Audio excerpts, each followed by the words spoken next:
Man, I remember when I was a kid, I used to really enjoy this episode. I'm not entirely sure why, maybe my younger self wished for all the classic Doctor Who DVDs, thus creating some kind of psychic link between myself and K9, like as if my younger self was reaching out to gain some form of nostalgia from seeing K9, when really there was none there. I don't know what this episode was going for, in all honesty. It's trying so hard to be something interesting, spooky, hide behind the sofa kind of shit, but at the same time it's trying its hardest to promote the idea of a second spin-off series for young kids that would start at the beginning of 2007. You know what? This introduction sentence blob of words thing has taken far too long to write, so now I'm just going to go and jump headfirst into the school swimming pool.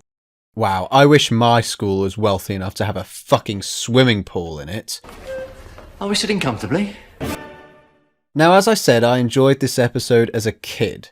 As an adult, I don't really fancy it that much, to be honest. Maybe that's why so many people voted for it. Now, Anthony Head is pretty good in this episode at times. It's brilliant because he is a splendid actor, and right from the get-go, he is pretty terrifying. His performance is reminiscent of Count Dracula. No idea if he actually played that character or not, but he has this brilliantly chilling vibe to him that makes him very uncomfortable to watch. His sorrowful voice gives him this powerful stature, and the shots of him standing above the students in the hall shows this very authoritative character from the offset. The Doctor then comes in as a new teacher despite he worked at the school the day before. Now, as much as I find this intro sequence rather amusing, I just can't quite seem to pin the dots on how on earth the Doctor and Rose were able to get placements inside this school. I can't imagine the horrifically awkward interviews for their positions being anything other than unbelievable, because why on earth would the Krillitanes be hiring anybody other than their own kind at this point? They say at some point in the episode they've been investigating the school for weeks. Why don't they just break in and investigate without going through the hassle of getting the job like they do later on? They might not have even got the job. Did that ever occur to them? Anyway, the titles roll, and you know what? I don't give the title sequence enough credit. I mean that for all the show's opening titles. They are always so appealing to the eyes and ears in some way or another, really getting me pumped for whatever mystery in time and space is waiting for me this week.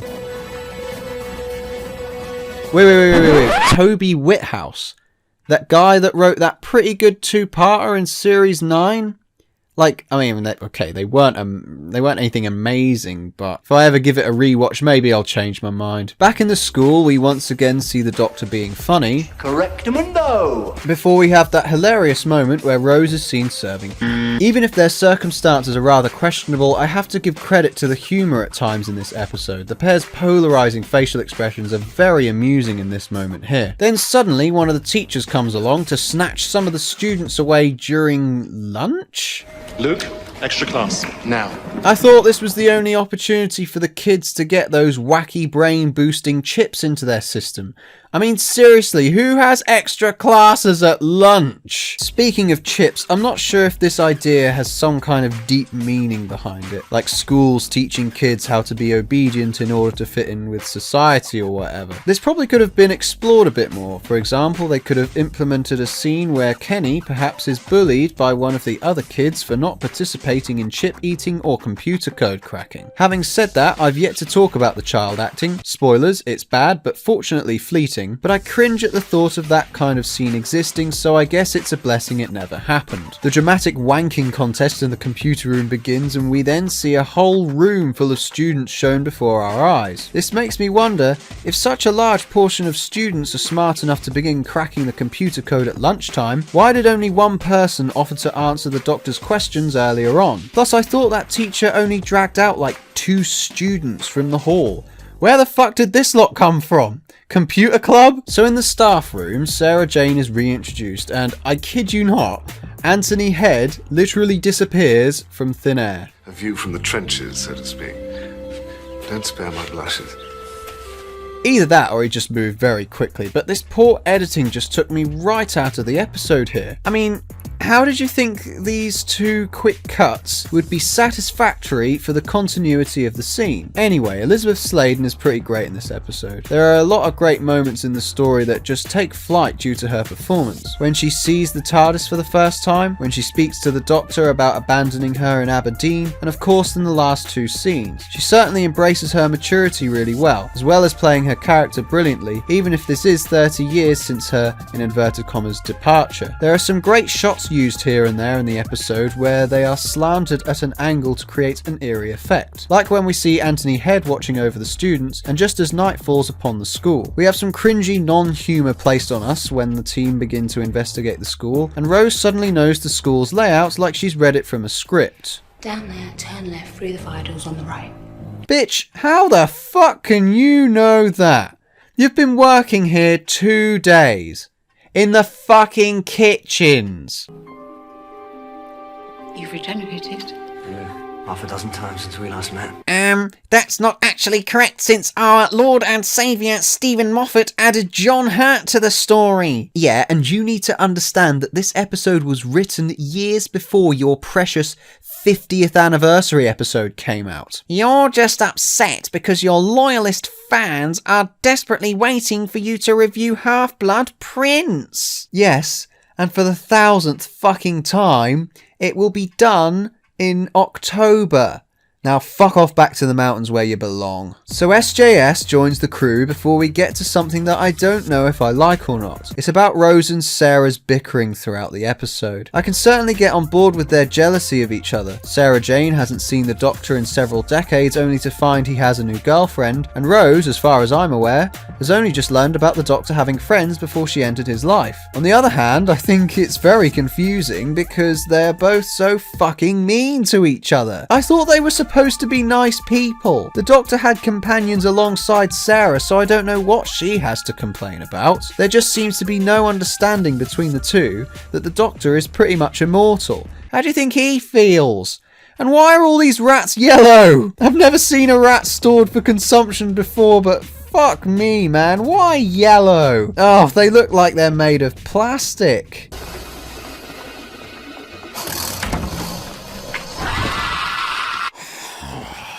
This could have been so much more effective had it just simply opened its eyes. But no, we needed a cheap scare to forward the story.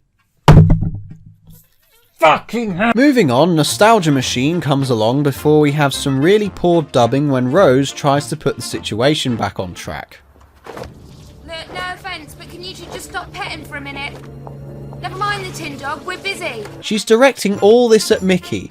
Nobody even seems to be listening to her. Could they have seriously not have just cut the audio from this shot here? Then we have some more bizarre editing when a chip magically appears on her fork.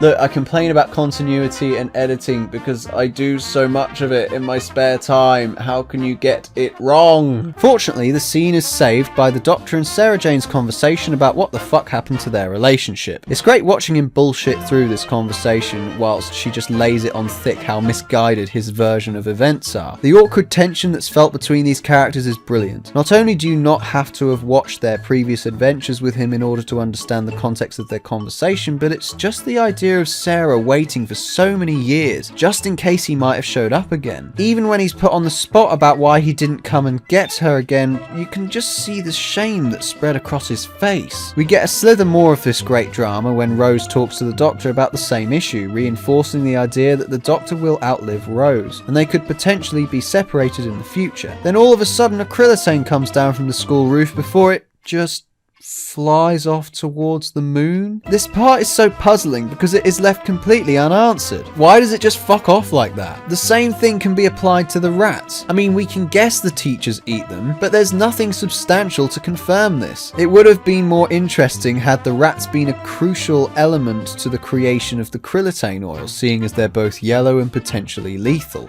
And now you're shaped human. A personal favourite, that's all. And the others? My brothers remain batful. Wait, so did my imagination just take over in the very opening scene, or did I see some wings burst out from within you before devouring that child? To be fair, this scene is another example of brilliant acting from Anthony Head. I would really like to see him in something as a human villain. Preferably not something by the BBC. Unfortunately, David Tennant goes for the still and dull "I'm going to stop you and there's nothing you can do about it" face throughout the entirety of this scene. I don't know what it is about Tennant. I love him being emotional, playful, ecstatic, and loving the thrill of adventure he has. At the same time, whenever he does the whole miserable hero scenes, I just get so turned off by him. He looks almost smug at times, as if there's no threat on his behalf, which kind of removes the tension from the scenes where it's supposed to be. Oh god.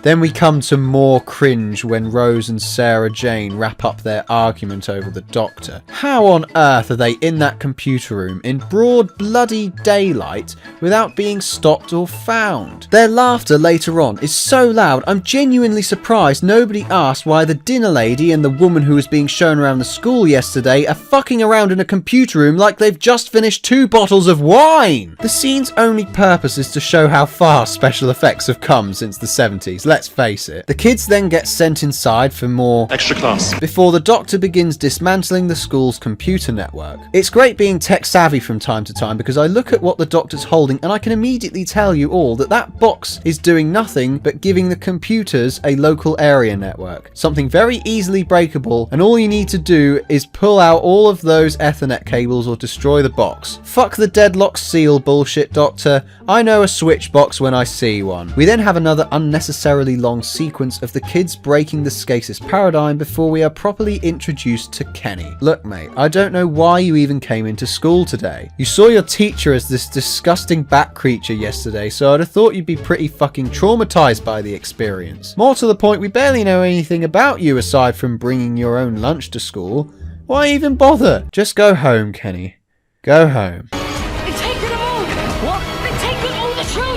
They took the little ones. We have another hilarious moment with K9 explaining that Mickey is in a car whilst Anthony Head tries to convince the Doctor to be the bringer of balance in the universe. He refuses, and sadly Head's performance begins to crumble into BBC cringe fest. It begins with the mating call on the stairs and then this absurd yet hilarious face he keeps pulling as he runs around angrily waiting for the Doctor's friends to die.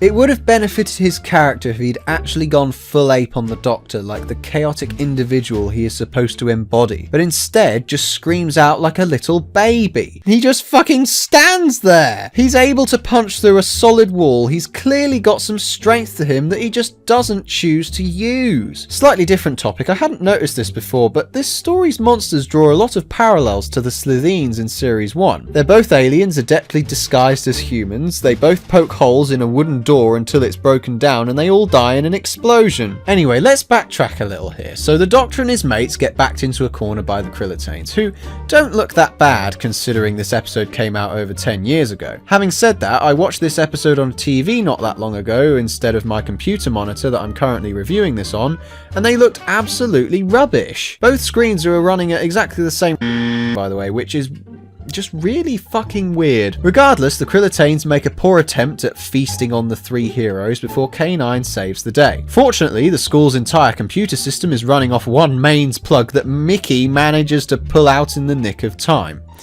Wait. Sorry. Are you fucking kidding me? I had a look on the internet to see if running an entire room full of computers from one plug was a good idea, but I couldn't find anything. I can, however, tell you that overloading extension cables is worse than a bad idea. So listen up, kids. Don't try and have a LAN party running on one socket. It's just not worth it. So K9 kills the Krillitanes in a last valiant stand with the oil, which, yeah, okay, fine, it makes sense to end them that way. But why the fuck did there need to be an explosion? This is not some Michael Bay shit. The final scene is rather emotional though. I really liked this little tying together of the story because I wouldn't have minded if she was never on the show again, nor would I have minded seeing her again. A good ending for the character especially, seeing as her original send-off was rather... well, he really did just leave her there and forget about her, didn't he? So, did it suck? It's difficult to say if it truly sucked. I mean, it wasn't great by any means. I think what sucks about it most is that there are so many tiny little irritating things, like the cringe-inducing moments, strange dialogue and editing decisions that just ruin the story. Sure, Anthony Head and Elizabeth Sladen make this kind of watchable with their performances, and there's good humour here too. Sadly, however, the script, some of the most annoying and illogical decisions and inconsistencies ruin what could have been a solid episode. I give School Reunion a 4 out of 10. How long was that fucking video? 27 minutes? Oh, okay. Yep, that is definitely some thunder. Do you want to shut up? Do you want to shut the fuck up now? Okay, thank you, nature. Yep, I heard you the first time.